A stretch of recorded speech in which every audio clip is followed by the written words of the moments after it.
Study the man's clothes. He's wearing mud-caked boots, beige trousers, and an old brown leather jacket with a bright blue lining. There are traces of kebab sauce on his chest.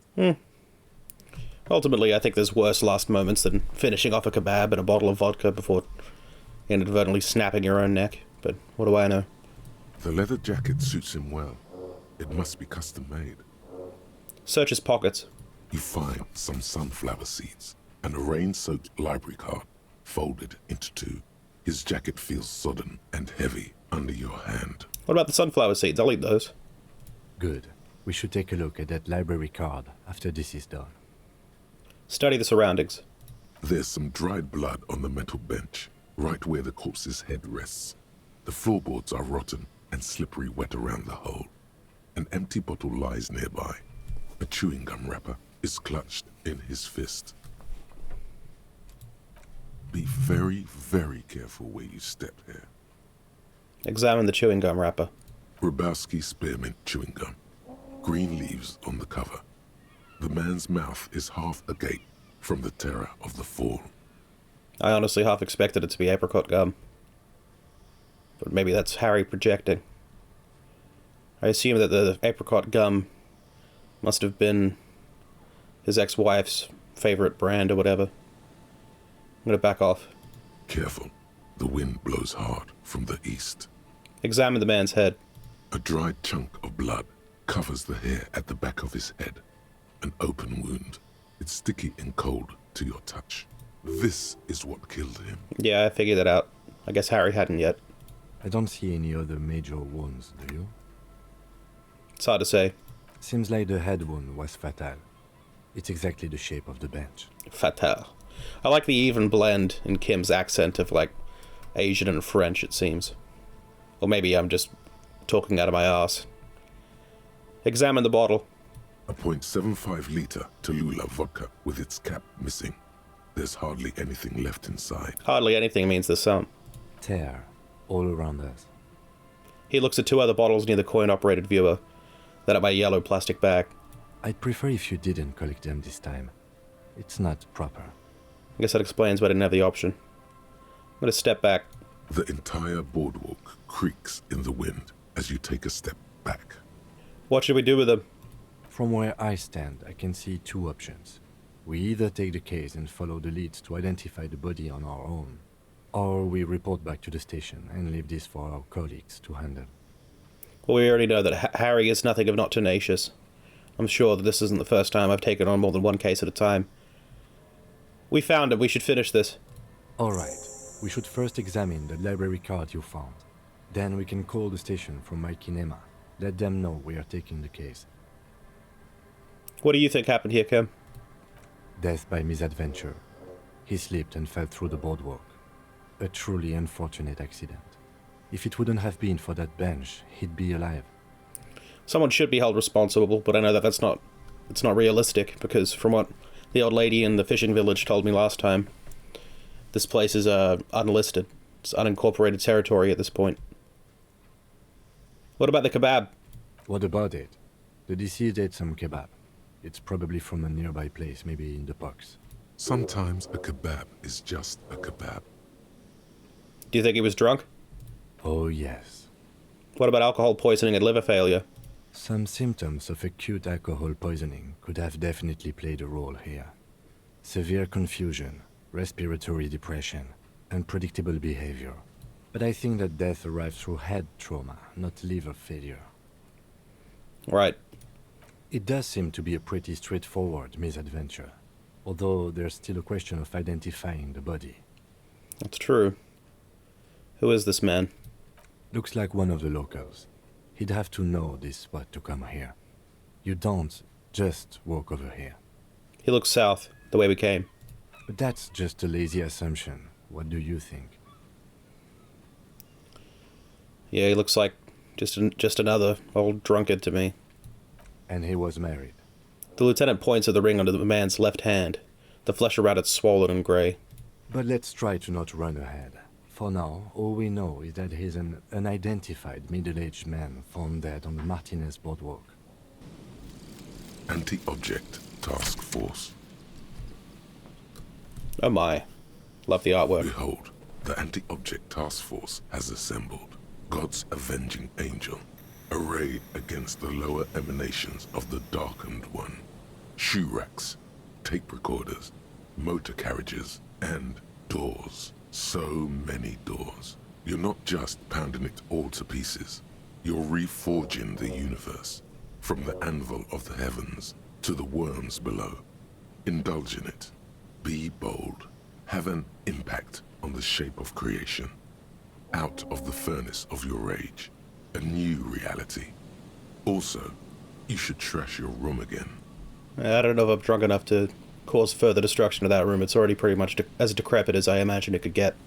Attacking physical objects heals damage. Oh, wow. That's good to know. So now I can kick the shit out of everything. +1 pain threshold because I've developed a thick skin, and all physique learning caps are raised by 1. A library card found from a pocket of the dead man in the Martinez boardwalk. It's still slightly damp to the touch. The cover bears the stamp of Jamrock Public Library. Another dead body, this time in the Martinez boardwalk on the coast. Search the man's remains and follow the leads to see if you can verify his identity. Let's examine this library card. The library card is folded into 2 and still slightly wet to the touch. The front side reads, Central Jamrock Public Library Card, issued to Billy Mejean, expires July 53. I'm glad he pronounced that for me, or else I would have been shooting in the dark. Billy is a unisex name. Could be the deceased, or his family member. That's a possibility. Probably his wife. Look at the backside. If lost, please return the card to the library. Dial 005 02 55211 or visit us at Moreau Street, 78, Jamrock. Business hours, 900 to 1800. Good. We should give them a call from my kinema. See if we can learn anything about Billy Mejean. Good idea. There was plenty of information here to go by. Look inside. Whoever owns this card is an avid reader. You find a list of books written in blue pencil. Radio thriller. Stand a little less between me and the sun. The last one in the list is The Glinton Curve by M. Theobald. A library stamp indicates that the book has been returned. Stand a little less between me and the sun makes me think of my favorite philosopher, Diogenes. Apparently he met Alexander the Great. Alexander the Great was very interested in meeting him, I should say, and he asked Diogenes if there was anything he could provide for him, and accounts vary, but he essentially told him to get out of the sun, because he was blocking his sunlight as he lay there sunbathing. Alexander later said that if he could not be Alexander, he would wish to be Diogenes. Most of these titles seem to be in the sci-fi genre. Some thrillers, too. This coin-operated viewer has been out of order for years. Stop messing with the coin viewer and hold on to something. The wind is so strong. Whatever. I wonder if I was to actually walk over that, if it would actually, like... Let's see. Nope. Never mind. I was half expecting some, like, critical morale or health check to avoid falling through. Forgot I can jog or sprint. There's probably not much difference in Harry's speed at this point of his physical collapse. Let's go ahead and call that library. There's some rickety-ass stairs as well, Christ. Didn't realize that they're just kind of suspended. A dead phone, a smashed receiver, like someone hung up too hard. I look like a crook. I've got a bag of loot in one hand. The handset. There's a tone. The machine is operable. Alright, I guess maybe they need, like, a police record of it. That's annoying that I can't just dial the library from right here. But yeah, look at me. I got a crowbar in one hand, a bag of... from the outside is undetermined. And I'm wearing thick-ass gloves. It looks like I just robbed a store. Bludgeoned the owner. Is that actually a solid fence? Guess so. Blends right into the mud. Caked with filth, I suppose. Necessity-driven architectural design at its finest. And Mikhail noticed the windows, especially with how there are no windows on the south side. This was to deal with. A blond man stands next to his son, pointing to the weather-worn ruins. He sees me approaching and smiles. You officers, come to investigate the historic subtext of West Martinez?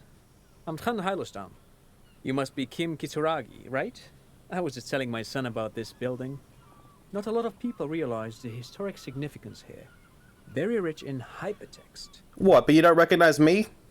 I'm fucking Guillaume Le Million. I have more cases solved than any other fucking cop. You son of a bitch. Nice to meet you. You and Kim know each other? No, I can't say that we've met before, but I've heard of Kim, of course. Mikhail, say hi to the officers. He rests his hand on the boy's shoulder. The child stays hidden behind the hem of his father's coat, clutching to his verm-themed coloring book. Mikhail's a little tired today. We spent all night trying to run Orbis on his radio computer. Have you heard of it? It's a programming language used in Grad. Quite tricky, but he wanted to play this Grad-made adventure program. We've been getting really into verbs lately. So what is a verm? I remember Joyce referred to... what's his face? Everard. As verm-like. Is that calling him cartoonish? Maybe that's what it's referring to? Maybe it's just a non-specific term for... like, media? I don't know. The man speaks in the artificial cadence of a professor, or someone who's been on too many radio shows. Yeah, I agree. He definitely speaks in an unnatural way. Everything is quite thought out ahead of time. But I assume you're not here for giant worms when there are so many real things to see. Just as I was telling Mikhail before, this is where the Coalition landed in '08. We could be standing on what is the most interesting landmark in Revachol West. He points to the building again. Okay, so now I'm thinking that a verm is like a mythical creature or something. If I had to guess, I'm thinking like the worms from Dune or Tremors. I don't think they're quite worms though in Tremors, but whatever.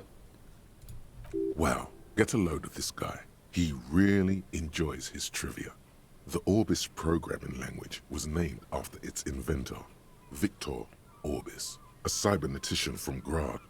They run Vox in the Occidental countries. Great, thank you for all the interesting information. No, thanks to you for having me and little Mikhail here to You. pick your brain. A very interesting conversation indeed. No, thank you, you verm.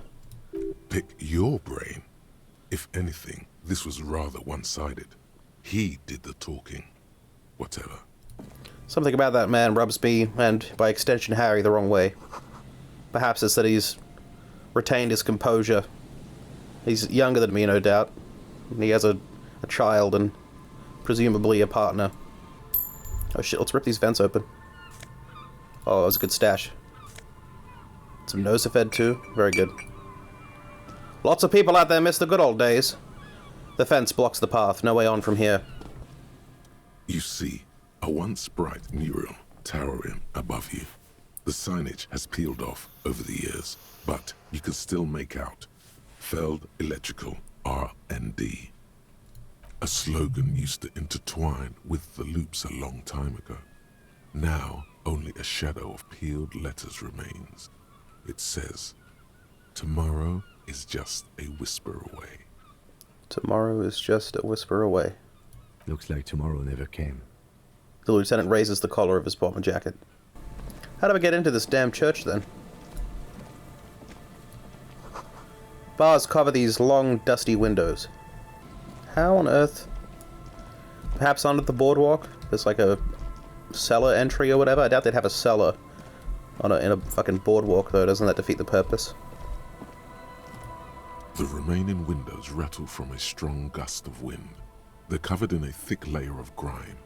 They must have been like this for 40 years. Try to see inside. Dripping water falls from a high place. All you can see is the shadow of a collapsing staircase. There's rust and corrosion on the bars. They're foaming with it.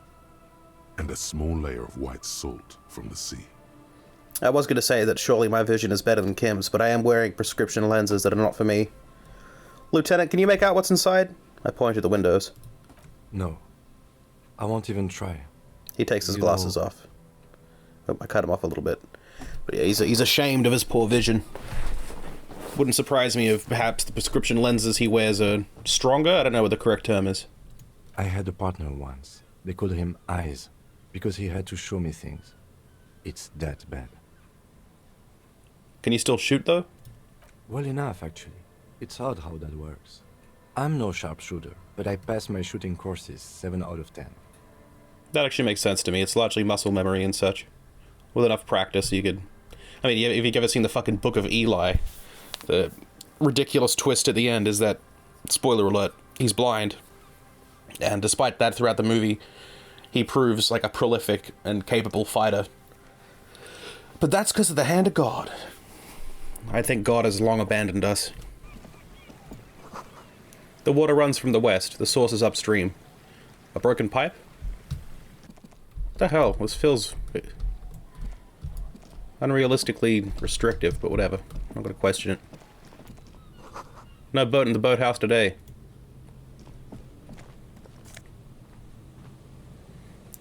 Oversized superstar sunglasses. Is your own stardom too dazzling for your eyes? Can't bear to look at your own fabulous reflection in the mirror? Then these classic oversized sunglasses are for you. +1 savoir-faire because of the dazzling reflexes, but -1 visual calculus. The mirrorage. I'm starting to lean more into the intellectual side as opposed to the motorics, how well I move my body. The boathouse is shoddily constructed. A strong breeze might blow it over. I have to say that is one thing that is a little bit lacking. I mean, you can see the foliage and such, and this, like, the branches here swaying in the wind. But from what it told me on the boardwalk, the wind here is very fierce, and the game environment isn't really reflecting that. Well, I guess maybe except for the fact that everything's weathered down to hell. A scattering of bullet holes is spread across the cracked wall, reaching from one corner to the other. Why this many? Unable to piece together the big picture just now, there's a hole in their hypothesis. Fine. Okay. The scattering of bullet holes looks like one giant smiling mouth, smiling its deadly smile. Look, Kim. Even more bullet holes. Something's definitely gone down here. Correct. The density of the bullet holes is unusual. Even in a general average bullet hole frequency in Martinez sense. Grim affairs. Maybe people were lined up here and executed en masse. Maybe they were just trying to prove a point to the proprietor of this building. Meaning, this is a lot of bullet holes. Looks like fully automatic rifle fire. Something you don't see these days. Why not? The manufacturing and sale of automatic rifles was curtailed after the revolution. The destructive power of such tools proved to be too much. We do need to retain some humanity in this world. The Second Amendment disagrees with you, friend. I'll walk away. Ancient paint is peeling off the roof of this shaded bench, covered in rust. Found peepo. What the hell is a peepo? +2 logic, though. Still not entirely sure what this is. Is it like a hat? The small wire framing inside this futuristic-looking found peepo hat, yep, sure enough, gives it the aerodynamic shape of a swoop skier's helmet, but none of its protective qualities. Covers the wearer's ears and eyebrows to bring down the drag coefficient. +2 logic because I have ultimate peak focus, but -1 perception because my eyes are on the road. Yeah, I'm just gonna keep leaning into my intellect. Served me well so far. Oh, look at that. Much more stylish than the borderline racist Chinese hat. Samoan hat, my mistake. I don't know, is that racist? I think like it was a traditional hat in China, from what I understand, but maybe it's because of its association with racist caricatures that I think that. The door is not only barred shut, it is inaccessible. The sign says, "Entrez interdite." I don't know. I'm not a French major. An old ticket taker booth, no longer in operation. What was this place? A cinema? A theater? What the fuck? Get out of my way, Kim. That was you that blocked me, not the invisible wall. Yet another example of it feeling unnecessarily restrictive. Maybe it's just like, trying to corral me along like the appropriate path, but whatever. Maybe Harry is just simply unwilling to wade through that. This section of the coast hasn't been used in decades. Yeah, I could have figured that out. Who's this? Hello. You a caravan merchant? Here we go. Nice and easy. No way out, little guys. Not out of this jam. There's a cylinder on the ground in which the man is arranging some netting. It looks like some kind of trap. He notices you. Who's there? Oh, the police. Hello, officers. His self-conscious enthusiasm renders his movements ungainly. He looks like your understanding of a scientist. Is that the police? Why are the police here? The crypto-fascist? I remember before I understood what that meant, I assumed it was like a crypto bro who's also a Nazi, but from what I understand, it's someone who tries to conceal their truly fascist beliefs. Don't worry, Gary. I'll handle it. Maybe the water lock is fixed. We were supposed to go back to Martinez a couple of days ago. That damn water lock is broken. He gives a dismissive wave. Yeah, that was me. I broke the water lock with my motor carriage, but it's fixed now. You can go back. You broke the water lock with a motor carriage? There was a billboard in the canal. Not a vehicle. It said Samaran Butter. I guess you're right. It was really the sign's fault. Anyway, you can go back now. Did he say we can go back now? Yes, Gary. We can go soon. I hope you haven't been littering here. This is unspoiled wilderness. Wilderness? You must be joking, officer. Alright, you got me, but what are you doing here? I'm looking for a rare insect. The Insulindian phasmid. Field work. Nothing quite like it. He's the kind of robust man who feels most at home outdoors, doing strenuous work in places where most people wouldn't venture. I can respect that. I've been in some rather shoddy buildings in my time. Morel, cryptozoologist. I'd shake your hand, but... He displays his gloved hands, which are glistening with sewage and silt. His hands are large and weather-worn, but also used to delicate, precise work. Tell me about this phasmid you're looking for. Well, first of all, it's damn difficult to find, which is why we've been knee-deep in the reeds laying traps for it. What makes it so difficult to find? Good question. Being a phasmid of the order Phantasmodea, a ghost insect, it disguises itself as plant matter. In this case, the reeds. Awful lot of reeds around, aren't there?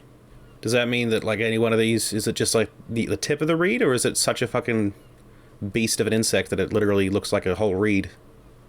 I don't know which answer I find more comforting. And I suspect it may have also developed other specialised techniques to protect itself from predators, or scientists, in our present case. Wait a minute, he's a cryptozoologist. So there's a healthy chance that these insects are merely rumoured to exist.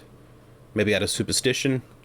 Maybe like the reeds are invasive, like functionally a weed, and have led to like crop failures in the past. I don't know, I'm speculating. What sorts of specialized techniques is the phasmid using to hide itself? It's my hypothesis that it has evolved certain electrochemical defenses that allow it to interfere with animal perception, impeding pattern recognition, confusing the visual cortex. But I cannot describe how these defenses work, much less how they evolve, without studying a live specimen. Just how long have you been trying to find this thing? A ghost insect, he said? These people are looking for a ghost. How big is this phasmid? I'm expecting it to be quite giant. One known species of phasmid, called the Megaphasmodea zoensis, is about the size of a grown man's forearm. Ugh. So, He leaves the conclusion up to me. Seems puny, to be honest. Why are you so interested in the stick bug? Aren't there more sensational animals out there? typical rookie assumption. Insects are much more sophisticated creatures than those unversed in zoology give them credit for. I'll give him that. I think that's where, like, the term, I think, insect mode or insect brain, whatever the fuck the kids are calling it these days, refers to being so locked into a specific process that, like, it's like a flow state. So yeah, I'll give him that. Insects are very sophisticated. I mean, think about how much information a spider carries in its tiny little fucking brain. And through raw instinct, it's able to construct a really elaborate web.